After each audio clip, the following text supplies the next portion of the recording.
दोस्तों आज night drive कर रहा हूँ हॉरर एक्सपीरियंस वाली रोड पे और अकेले आज क्योंकि बहुत देर बैठना पड़ता है मुझे वीडियो अपलोड करने के लिए, तो मैं लेके नहीं आता स्टाफ को, फिर वो काम अटक जाता है। और आज हालांकि हरी मोहन छुट्टी पे गया हुआ है, शमशेर को ऋषिकेश भेजा था शॉपिंग करने के लिए क्योंकि कल ग्रुप है।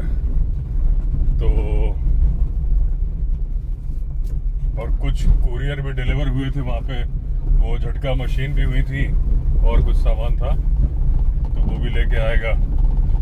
तो आज देखते हैं क्या एक्सपीरियंस होता है हॉरर एक्सपीरियंस वाली रोड पे। अभी दोस्तों दलमा, झारखंड के दलमा से खबर आई है कि एक टाइगर के बारे में आपने सुना होगा कि पहले वो बंगाल से, अपने यहाँ से उड़ीसा से झारखंड होते हुए बंगाल चला गया था। एक तो टाइग्रेस थी जीनत, उसे फिर वहाँ पे ट्रैंकुलाइज करके वापस वहाँ भेज दिया गया था सिमलीपाल टाइगर रिजर्व, जो कि जिसको कि लाया गया था ताडोबा से। दूसरा टाइगर भी था जो निकल गया था उड़ीसा से और झारखंड होते हुए बंगाल पहुंच गया था, लेकिन फिर वापस बंगाल से चल दिया और अभी वो रुका हुआ है झारखंड में, जो पूर्वी सिंहभूम का इलाका है दलमा। वहां उसने अपना डेरा डाला हुआ है दिसंबर से। 31 दिसंबर को पहली बार किसी ने देखा था वहां पे। तो अभी उसने क्या किया है कि एक वहां पे मंदिर है और मंदिर में जो गौशाला है उसमें एक बैल मारा है, और जो वहाँ के पुजारी जी थे उन्होंने देखा, उन्होंने फॉरेस्ट डिपार्टमेंट को खबर दी। फिर जो डीएफओ हैं उन्होंने वहाँ पे एक सूचना जारी करी कि अभी उस इलाके में कोई भी टूरिस्ट ना जाए क्योंकि वहाँ पे टाइगर घूम रहा है। और उस गौशाला में 5 या 6 गाय और बैल वो टाइगर मार चुका है। तो वो टाइगर अपनी टेरिटरी की तलाश में है और शायद उसे ये जगह पसंद आ गई है क्योंकि यहाँ पे उसे मवेशी यानी पालतू जानवर खाने के लिए मिल रहे हैं, आसानी से मार पा रहा है। तो वो टेरिटरी की तलाश में झारखंड होते हुए आगे चला गया था और उसके बाद फिर लौट आया है। अब दोस्तों सवाल ये उठता है कि ये किस आधार पर जाते हैं टाइगर। और भी जानवर होते हैं लेकिन फिलहाल हम टाइगर की बात पे कर रहे हैं तो टाइगर की बात ही करते हैं। जैसे हाथी के बारे में तो बोला जाता है कि उसकी अपनी एक मेमोरी होती है, सिक्स सेंस होती है। क्या होता है कि उसे अपने पूर्वजों का रास्ता भी याद रहता है। जो उसके 200 साल पहले उसके पूर्वज जिस रास्ते से जाते थे और बीच में हाथी जहां से जाने बंद हो गए थे, जब हाथी दोबारा उस इलाके में जाते हैं तो वो उस रास्ते को खोज लेते हैं और उसी रास्ते से चलते हैं। इसका रीसेंट उदाहरण अभी छत्तीसगढ़ में था। एक हमने जंगल पॉडकास्ट किया था जिसमें एक सब्सक्राइबर आए थे छत्तीसगढ़ से, तो उन्होंने बताया था कि बचपन में उनको उनके घर वाले बताते थे कि यहाँ से पहले हाथी गुजरा करते थे क्योंकि पहले छत्तीसगढ़ से भी हाथी खत्म हो गए थे। और बाद में जब हाथी वापस आए तो जो उनको बचपन में बताया जाता था कि यहाँ से हाथी गुजरते थे, हाथी वहीं से दोबारा गुजर रहे हैं। तो बहुत सारे लोग बोलते हैं कि टाइगर को भी एंशिएंट रूट्स पता होते हैं कि उसके फोर फादर्स जहां से जाते थे वो वहां से जाता है। अब मैं इस बारे में ज्यादा तो नहीं बोल सकता, लेकिन अगर मैं अपने हिसाब से बोलूं तो मेरे ख्याल से ऐसा नहीं है। टाइगर का दिमाग डेवलप्ड है लेकिन हाथी के जितना नहीं है। हाथी तो एक्स्ट्रा ऑर्डिनरी इंटेलिजेंट है। रूट्स टाइगर के नहीं होते हैं एक्चुअली। देखिए ये मैं अपने मन से बोल रहा हूं, अगर आपको सही लगे तो इस बात को सही समझिएगा, अगर आपको लगे कि गलत है तो आप अपने कमेंट्स भी लिख के बताइएगा पॉइंट वाइज कि क्यों गलत है। मैं एक एनालिसिस कर रहा हूं, गाड़ी चलाते वक्त कर रहा हूं तो आप समझ सकते हो कि जो बात दिमाग में आ रही है वही बोल रहा हूं, लेकिन जो मुझे लग रहा है वो मैं बोल रहा हूं। आप बताना सही है कि गलत है। देखिए, एलिफेंट माइग्रेटरी एनिमल है, उसके रूट्स होते हैं, एंशियंट रूट्स होते हैं, उसके फोर फादर्स जाते थे। एक टाइम पे तो हाथी का पूरे इंडिया में रूट था, यानी कि नॉर्थ के हाथी साउथ भी जाते थे, क्योंकि आपको पता है केरला में भी, साउथ इंडिया में भी हाथी है, नॉर्थ इंडिया में भी हाथी हैं, लेकिन अब उनके कॉरिडोर एकदम खत्म हो चुके हैं। अब वो एक जगह से दूसरी जगह नहीं जा सकते हैं, उनका रूट खत्म हो गया है। लेकिन अभी भी मैंने बहुत सारी वीडियो में बताया कि नेपाल से लेके राजाजी नेशनल पार्क तक अभी भी रूट है, कॉरिडोर है, और अभी भी हाथी आते हैं जाते हैं। सवाल ये उठता है कि उनको माइग्रेशन क्यों करना पड़ता है। इस बारे में भी हमने बहुत बार डिस्कस किया है कि वो हाथी जो 150 से 200 किलो खाना खाता है और उसे पीने के लिए पानी भी चाहिए 150 लीटर, तो पानी तो ठीक है, नदियाँ बहुत है यहाँ पे, लेकिन खाना अगर एक जगह हाथी रह जाएगा तो शायद खाना उसे कम पड़ जाएगा। इसलिए बाय नेचर वो माइग्रेटरी एनिमल बना। हमेशा माइग्रेशन नहीं करते, मन मर्जी के हिसाब से करते हैं, लेकिन जब करते हैं तो पूरा भी करते हैं। यानी कि राजाजी नेशनल पार्क से जिम कॉर्बेट, पीलीभीत, दुधवा के रास्ते होते हुए, तराई इलाके होते हुए ये नेपाल जाते हैं, और जब वहां से चलते हैं तो इधर आते हैं। और एक हाथी एक दिन में 20 से 25 किलोमीटर भी चल सकता है, ये डिपेंड करता है उसकी मर्जी पे। अफ्रीकन एलिफेंट्स के जो माइग्रेशन होते हैं वो अलग तरह के होते हैं, मजबूरी के तहत होते हैं, क्योंकि वहाँ पानी की बहुत ज़्यादा प्रॉब्लम हो जाती है। जब उनको लगता है कि अब बिल्कुल यहाँ रहना पॉसिबल नहीं है तो वो माइग्रेट करते हैं। उनको ज़्यादा माइग्रेट करना पड़ता है क्योंकि उनको रास्ते में पानी नहीं मिलता, तो जब एक जगह से चलते हैं तो उनकी मजबूरी होती है कि वो दूसरी जगह पहुँच जाए। उनकी मैट्रियार्क को मालूम होते हैं रास्ते, तो ये तरीका होता है। इंडिया के अंदर जो नेपाल तक माइग्रेट करते हैं, ये भूख प्यास की वजह से नहीं करते, क्योंकि इनको मिलता है खाना रास्ते में, पानी। ये पूरा तराई बेल्ट है, वहाँ पानी की कोई कमी नहीं है और हरे भरे पेड़ों की भी कमी नहीं है। फिर भी क्योंकि वो माइग्रेटरी एनिमल है, करता है, अपनी मर्जी के हिसाब से करता है। कोई हाथी नहीं करता है, और मेल जनरली नहीं करते हैं। जो उस ग्रुप में होते हैं, हर्ड में, वो तो करते हैं, लेकिन जो बैचलर्स ग्रुप, लेकिन जो ऑल यंग मेल्स ग्रुप ये फॉर्म कर लेते हैं, ऑल मेल, वो नहीं करते। वो तो बस मेटिंग के लिए करते हैं जो भी करते हैं, और बाकी अपना घूमते फिरते रहते हैं। तो ये तो हो गया हाथी का मैटर। डिस्कशन हमारा था टाइगर के ऊपर। तो हाथी का मैंने बता दिया कि वो माइग्रेटरी एनिमल है बाय नेचर, एक जगह रुक सकता नहीं। अगर रुक गया तो वहां खाना खत्म हो जाएगा। जिन जंगलों में रुक जाते हैं, क्योंकि वहां बहुत ज्यादा हाथी नहीं है, जैसे कि छत्तीसगढ़ से बांधवगढ़ टाइगर रिजर्व में हाथी आ गए, जो कि पहले नहीं रहते थे। उन्होंने उसे अपना घर बना लिया, वो सोचने लगे अच्छी जगह, तो वो वहां से माइग्रेट नहीं कर रहे हैं। लेकिन माइग्रेट नहीं करने का मतलब एक जंगल में एक जगह से दूसरी जगह जा रहे हैं। बांधवगढ़ नेशनल पार्क बहुत बड़ा जंगल है, आसपास के खेतों में भी जाते हैं, लेकिन सवाल यह है कि अभी वो बहुत कम है, मात्र 50-60 ही है। और अगर राजाजी नेशनल पार्क की बात करेंगे आप, जहां अभी मैं हूं, यहाँ पे 500 से ज्यादा एलिफेंट हैं। एग्जैक्ट नंबर कोई बता नहीं सकता क्योंकि वो माइग्रेटरी एनिमल है। तो आप समझ लीजिए कि एक जंगल में 500 हाथी हैं, एक जंगल में 50 हाथी है। तो 50 वाले को भी खाने की कमी नहीं होगी, 500 वाले को दिक्कत होने लगती है, वो मूव करने लगते हैं। तो हाथी क्यों माइग्रेट करता है, मैंने अब अच्छे से डिस्क्राइब कर दिया। अब जिस बात पे मैं एनालिसिस करने की बात कर रहा था, वो है टाइगर की। टाइगर टेरिटोरियल एनिमल है, माइग्रेटरी एनिमल नहीं है। उनका कोई एंशिएंट रूट होता ही नहीं है, तो उन्हें याद कैसे रहेगा। हाथियों का तो होता है। टाइगर जिस जगह हुए थे, अगर टाइगर मध्य प्रदेश में पैदा हुआ है तो मध्य प्रदेश में ही रहता है, वो नहीं जाता कहीं पे। कभी कभी की अलग बात है कि बाप ने खदेड़ दिया तो बेटा चलता गया, दिल पे ले गया। तो लंबे लंबे माइग्रेशन टाइगर ने किए हैं। रेयर केसेस में, ज्यादातर मेल होते हैं, क्योंकि मेल को एक तरह से खदेड़ दिया जाता है। तो जो ब्रोकन टेल रिसेंटली बताया था मैंने, काफी दूर चला गया, ट्रेन से कट के मर गया, मध्य प्रदेश का गुजरात चला गया। टाइगर जय भी नागर होल आ गया था, बड़ा टाइगर था, ताडोबा से आया था जहां तक है। तो ये रेयर केसेस हैं जो जिसमें उसने माइग्रेट किया, लेकिन हाथियों का माइग्रेशन तो रेगुलर है। तो टाइगर माइग्रेटरी एनिमल नहीं है, वो टेरिटोरियल एनिमल है। अब सवाल ये उठता है कि वो माइग्रेटरी एनिमल क्यों नहीं है, क्योंकि वो माइग्रेशन क्यों करे? उसको खाने की कमी नहीं है, उसको चाहिए जंगली जानवर, उसको वनस्पति नहीं चाहिए, पेड़ पौधे नहीं चाहिए कि जो उसे कमी हो जाएगी कि एक जगह रहेगा।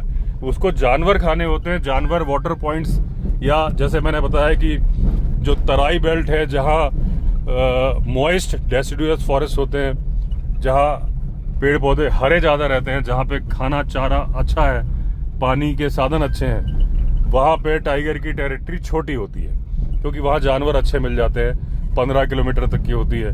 जहाँ थोड़े सूखे इलाके हैं, बांधवगढ़, इस तरह के डेसिडुअस फॉरेस्ट, पन्ना, 40-40 किलोमीटर की टेरिटरी होती है। आइडियल कंडीशन है, बता रहा हूँ। साइबेरियन टाइगर जहाँ बर्फ है, पत्ते होते ही नहीं, तो जानवर भी बड़ी मुश्किल से मिलते हैं, तो वहाँ 500 किलोमीटर, 500 किलोमीटर्स की, अभी कुछ भाग के गया है, 500 किलोमीटर्स की टेरिटरी होती है साइबेरियन टाइगर की। तो इसको माइग्रेशन करने की जरूरत नहीं है, क्योंकि इसके लिए, क्योंकि ये पहली बात तो झुंड में नहीं रहता। हाथी रहते हैं झुंड में, 30-40 भी रह सकते हैं, 10-15 तो रहते ही हैं। तो एक जगह जब 150 किलो खाना खाने वाला जानवर 50 हो जाएंगे, तो आप समझ लो कि वहाँ खाना तो एक दिन में ही खत्म हो जाएगा। माइग्रेट, थोड़ा शॉर्ट माइग्रेट, फिर धीरे धीरे लंबा माइग्रेशन करना पड़ेगा। टाइगर अकेला रहता है, उसको जानवर पकड़ना है, खाना है, 7 दिन बाद दूसरा पकड़ना है। माइग्रेशन तो तब करेगा जब उसको खदेड़ा जाएगा। दूसरा टाइगर उसको खदेड़ेगा तो भी वो माइग्रेशन नहीं करते। ऐसा नहीं कि एक डायरेक्शन पकड़ के दूसरे में चले ही जाएं।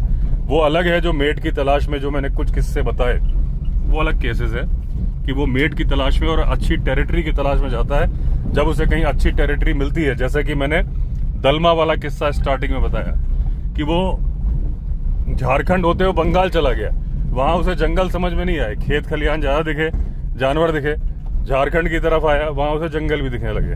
तो उसने कहा यार यहाँ से मैं निकल के गया था और ये जगह मुझे ठीक लग रही है, तो उसने टेरिटरी बना ली। तो फिर वो माइग्रेशन नहीं करेगा।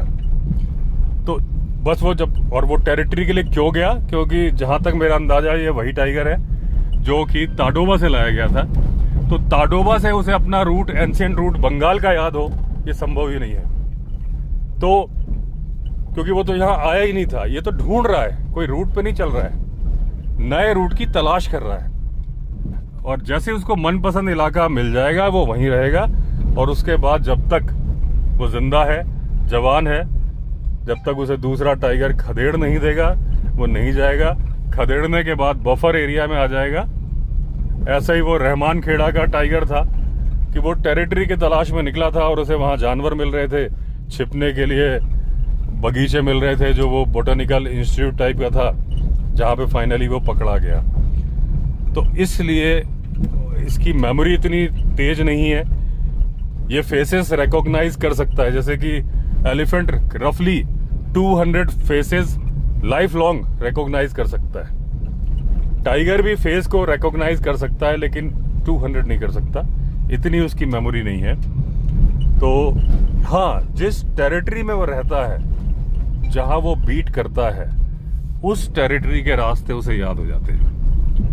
वहां पे उसके दिमाग में पूरा मैप बन जाता है। जब वो शिकार भी करता है और किसी जानवर का पीछा करता है, तो उसे मालूम होता है कि अब ये जानवर यहाँ से आएगा, यहाँ जाएगा, वहां पे एक रवीन है, वहां पे पानी का तालाब है।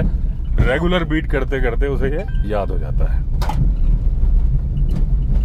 तो टाइगर दोस्तों, टाइगर्स का कोई रूट होता ही नहीं है, एंशिएंट रूट। तो बस वो कोई है जो भटक के चला जाए यहाँ से वहाँ, अलग मैटर है। उनका पूरा एक फैमिली अफेयर नहीं होता है कि भाई चलो हम माइग्रेशन स्टार्ट कर रहे हैं। माइग्रेटरी एनिमल उन्हें बोला जाता है, जैसे कि हाथी का तो बता ही दिया। माइग्रेटरी बर्ड्स हैं, साइबेरिया से आती ही आती हैं। विंटर्स वो इंडिया आ जाएंगी, समर्स में वापस चली जाएंगी साइबेरिया। एक रूट है, उनको आना ही आना है। और यहाँ पे ऑफिशियल्स उनका इंतजार करते हैं। जैसे Siberian cranes Bharatpur bird sanctuary में आते थे, सुल्तानपुर बर्ड सेंचुरी में आते थे। बहुत पहले की बात है, जब मैं छोटा होता तब भी मैं भरतपुर गया था, क्योंकि मेरे मामा भरतपुर में रहते हैं, अभी भी रहते हैं, बड़े मामा। तो एक बार खबर आई थी कि साइबेरियन क्रेन्स की जो फैमिली आती है उसमें से एक कम है, और वो बीच में अफगानिस्तान वगैरह पड़ता था तो हवा में उड़ते वक्त लोग गोली मार देते थे। तो वो माइग्रेटरी बर्ड्स हैं, माइग्रेटरी एनिमल्स हैं, या एक आपने एक ग्रेट माइग्रेशन ऑफ विल्डर बीस्ट का सुना होगा मसाई मारा में, कि वो एनुअल माइग्रेशन होता है क्योंकि उनको खाना कम पड़ जाता है। वो हर्ड में रहते हैं, वहाँ सूखा पड़ जाता है, पानी सूख जाता है, तो उनको रूट्स याद हैं कि हमारे पूर्वज वहाँ जाते थे, और वो उनको याद कैसे है क्योंकि वो इतने इंटेलिजेंट नहीं है हाथी के बराबर। उसमें क्या होता है, बच्चा अपनी फैमिली के साथ जाता है, फिर वो बच्चा बड़ा हो जाता है तो उसे पता है कि भाई ये रूट है, इस तरीके से। लेकिन इसमें एक बहुत बड़ा पॉइंट है जो मैं आपको बताऊं कि जो टाइगर अगर माइग्रेट कर रहा है या विल्डर बीस्ट जो माइग्रेट कर रहे हैं, इसमें क्या होता है, जो कैटल ट्रैक्स होते हैं वो बहुत बड़ी भूमिका निभाते हैं। जो विल्डर बीस्ट के खुरों के निशान हैं उससे उन्हें मालूम रहता है कि ये हमारा रास्ता है। हालांकि बच्चा बाप के माँ के साथ जाता है, फिर बड़ा होता है, उसके बच्चे होते हैं। इसी तरीके से जो टाइगर माइग्रेट करता है, माइग्रेटरी एनिमल है नहीं, लेकिन जब एक टेरिटरी से दूसरी टेरिटरी में जाने के दौरान फ्लोटर या ट्रांजिएंट टाइगर बनके जब वो माइग्रेट करता है तो उसे रास्ते कौन से समझ में आते हैं? उसे वो रास्ते समझ में आते हैं जो पशुओं के जाने के रास्ते होते हैं। उन रास्तों को वो पहचान लेता है खुरों के निशान से।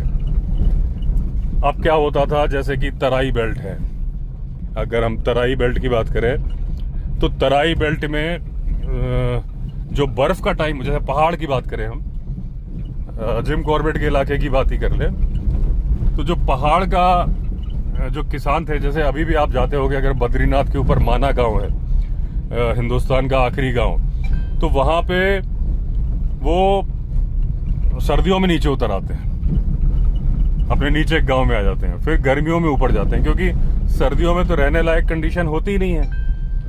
तो इसी तरीके से जो पहाड़ में ठंडे इलाके के किसान थे, पशुपालक थे, वो नीचे के तराई बेल्ट में, आप नाम ही समझ रहे हो तराई, यहाँ पे शारदा नदी और एक नदी और है, एक तो रामगंगा भी है, तो 2-3 नदियों का एरिया है और उसको तराई एरिया बोलते हैं। तराई मतलब जो हमेशा तर रहता है, और बहुत ही अच्छी उपजाऊ भूमि है और खेत खलिहान भी बहुत अच्छे हैं तराई इलाके में। ये पीलीभीत, दुधवा, ये सब तराई इलाके में ही आते हैं। तो वो आ जाते थे तराई इलाके में, ऊपर के पशुपालक, कि भाई यहाँ तो बर्फ पड़ जाएगी, हमारे जानवर कैसे रहेंगे। तो जब वो नीचे आते थे, यहाँ तो घास, अच्छी घास मिल जाती थी, तो अपना विंटर्स गुजारते थे, समर्स आने पे वापस चले जाते थे।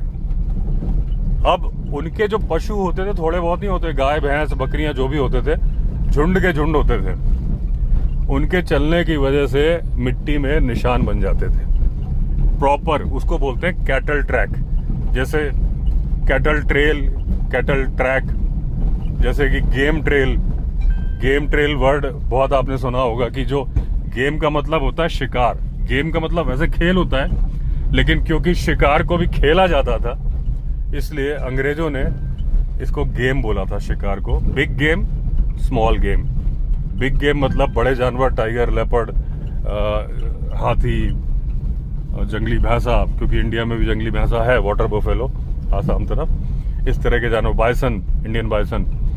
स्मॉल गेम मतलब ये छोटे जानवर, खरगोश, बर्ड्स। इनका एक सीजन होता था, परमिट इशू होता था, खेलते थे, लेकिन चलो वो हमारा टॉपिक नहीं है अभी। तो बिग गेम, स्मॉल गेम का जो गेम ट्रेल था, जो जंगली जानवरों के जाने का रास्ता बनता है, पगडंडी बनती है, ऐसे कैटल ट्रेल, कैटल ट्रैक बनते थे, पगडंडी बनती थी। अच्छे खासे खुरों के चलने की वजह से गहरे गहरे निशान बन जाते थे जो कि मिटते नहीं थे, और वो हर साल बनते थे। हर साल जानवर तराई में आते थे, पहाड़ से लौट के जाते थे। साल में 2 बार चलना है अपने मालिकों के साथ। टाइगर उन निशानों को पहचान लेता था, और वो तराई वाले इलाके में, यहाँ तो टाइगर पहले से ही बहुत थे, वो पहाड़ पे जाने लगा। चंपावत टाइग्रेस, ठीक है ना, पहाड़ पे थी। मुक्तेश्वर टाइगर पहाड़ पे था।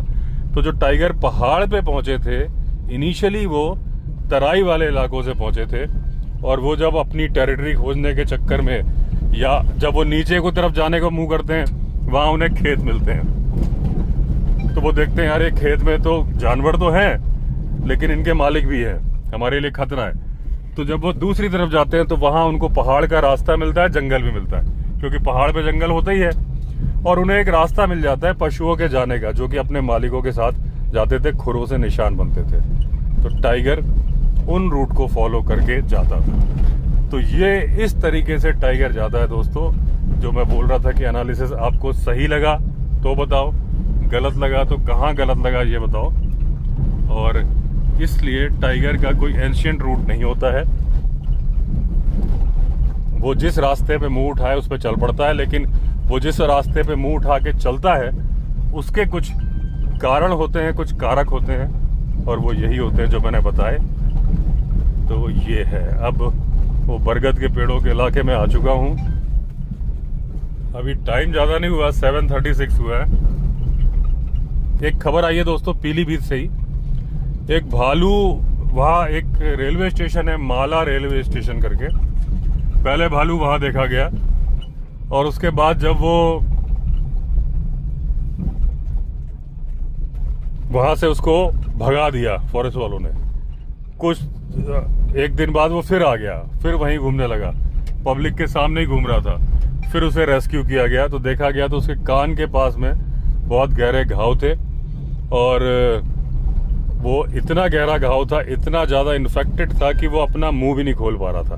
तो भूखा बहुत ज़्यादा था, क्योंकि मुंह ही नहीं खोल पा रहा था तो खा नहीं पा रहा था। तो अभी उसका जो सैंपल है, उसको जो इंस्टीट्यूट है बरेली में, वहाँ ले जाया गया, और वहाँ पे उसकी डेथ हो गई। फिर वहीं पे उसका अंतिम संस्कार कर दिया गया, कैंपस में ही। अभी रिपोर्ट आई नहीं है, उसके जो सैंपल्स लिए गए थे, तो करीब 14 डेज लगेंगे। लेकिन ये डाउट है कि उस भालू को कैनाइन डिस्टेम्पर था। कैनाइन डिस्टेम्पर का नाम आपने बहुत सुना होगा, जो पहले एक देवास में लेपर्ड को हुआ था, जो कि बाद में उसका नाम रामू रख दिया गया था। अब वो सही हो चुका है, जो उसकी वो अपनी आइडेंटिटी भूल गया था कि मैं लेपर्ड हूँ, इंसानों के बीच में घूम रहा था। ऐसे ही ये भालू था, इंसानों के बीच में ही घूम रहा था, लेकिन इसकी किस्मत उतनी अच्छी नहीं थी कि उसे टाइमली ट्रीटमेंट मिल पाता। जब तक उसका इन्फेक्शन बहुत ज़्यादा बढ़ गया था, तब तक वो रेस्क्यू किया गया। और क्योंकि वो बहुत दिन से भूखा था, शायद इसी वजह से मर गया। रिपोर्ट आएगी तो मालूम चलेगा।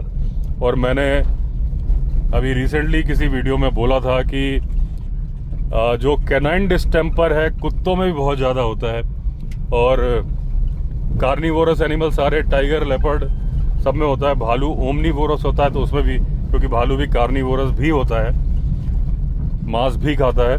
कैनाइन दांत होते हैं बड़े, तो कैनाइन डिस्टेम्पर कैनाइन दांतों वाले में होता है। तो आप समझ ही गए कि जो मांस को चीरने फाड़ने के लिए दांत होते हैं कैनाइन। खैर कैनाइन तो हमारे अंदर भी होते हैं, इंसानों में छोटे होते हैं। तो जो ये जानवर ये जानवर जो इंसानों के करीब आते हैं, और इंसानों के करीब बीमारियां ज़्यादा फैलती हैं जंगल के कंपैरिजन में। और जो भालू है, अगर उसने कुत्ते का जूठा खा लिया, कुत्ते में कैनाइन डिस्टेम्पर बहुत ज़्यादा होता है। कैनाइन डिस्टेम्पर की दोस्तों एक पहचान है कि ये जानवर छींकेगा बहुत ज़्यादा। अगर कोई कुत्ता आपके पास में छींक रहा है, उसको बुखार भी होगा, अच्छा खासा होगा, 103 डिग्री 104 डिग्री के आसपास। तो अगर कोई कुत्ता है, छींक बहुत रहा है, बुखार बहुत तेज है, तो आप पहले इस बात का भी टेस्ट कराएं, क्योंकि ये सिर्फ लार से नहीं फैलता है। कैनाइन डिस्टेम्पर हवा से भी फैलता है, कि अगर उस जानवर ने उस रूम में छींक दिया तो वो दूसरे को फैल जाएगा। तो इस तरह से हवा से भी फैलता है, जूठा खाने से, सलाइवा से भी फैलता है। उस बर्तन में एक जानवर ने खाया और दूसरा खा लेगा, तो वो भी सलाइवा वाला ही केस हुआ। तो कैनाइन डिस्टेम्पर जब डोमेस्टिक एनिमल्स में होता है, और वो वहाँ ऐसे इलाके जहाँ पे इन जानवरों का आना जाना है। ये देखिए दोस्तों, वो बरगद का पेड़ एक और आएगा अभी।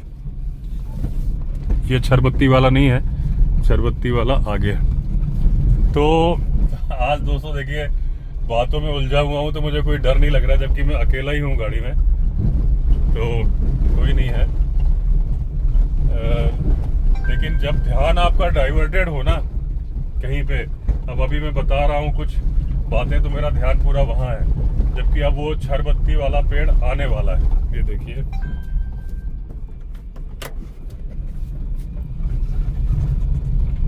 अब जो अगला मोड़ है इसी में है वो पेड़ है। तो जो डोमेस्टिक एनिमल के संपर्क में आते हैं, जब वो रिहायशी इलाकों के नज़दीक में, गांव के नज़दीक में जानवर आता है, लेपर्ड आता है, टाइगर आता है, भालू आता है, और वहाँ उसे कुछ जूठा मिल जाता है कुत्ते का, तो वो खुद भी कैनाइन डिस्टेंपर का शिकार हो जाता है। इसीलिए घूम फिर के बाद आज भी मैंने सोलर फेंसिंग जो लगाई थी एक जगह, वहाँ चालू किया, वो हेमबीर जी के यहाँ पे। तो सोलर फेंसिंग काफ़ी अगर सब जगह लग जाएगी तो जानवर आना कम कर देंगे या बंद कर देंगे, कि उन्हें मालूम है कि भाई इंसान के पास में जाने पे करंट लगता है। तो ये देखिए, ये खरगोश बहुत दिन से नहीं मिला था, अब ये उसी स्पॉट पे मिल गया जहां ये ठीक इसी मोड़ पे दोस्तों देखिए मेरा इंतजार करता था, और आज अभी अभी आगे दौड़ के गया है। तो ये देखिए, ये सामने दौड़ रहा है, जिसको कि सब लोग बोलते हैं कि छलावा है, क्योंकि आज मैं अकेला हूँ। इसे मालूम है कि बहुत दिनों के बाद मैं अकेला आया हूँ, तो क्योंकि इसके बीच में जब मैं बोल रहा था कि खरगोश नहीं मिल रहा, तो मैं अकेला कभी नहीं था, कोई ना कोई साथ में था। तो ये देखिए, अभी भी सामने गया है, होगा रोड पे ही। ये देखिए, रोड पे ये मेरा इंतजार ही कर रहा है। लेकिन आज मुझे डर नहीं लग रहा, पता नहीं क्या वजह। अभी वो छरबत्ती वाला पेड़ भी आने वाला है। ये देखिए, अभी वो खरगोश भी आता है। ये सामने पेड़ है छरबत्ती वाला।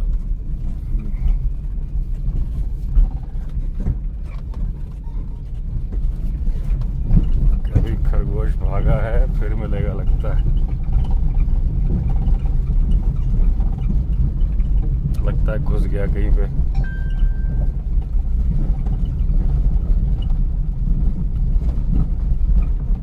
वो है, अभी भी है, वो सामने भाग रहा है।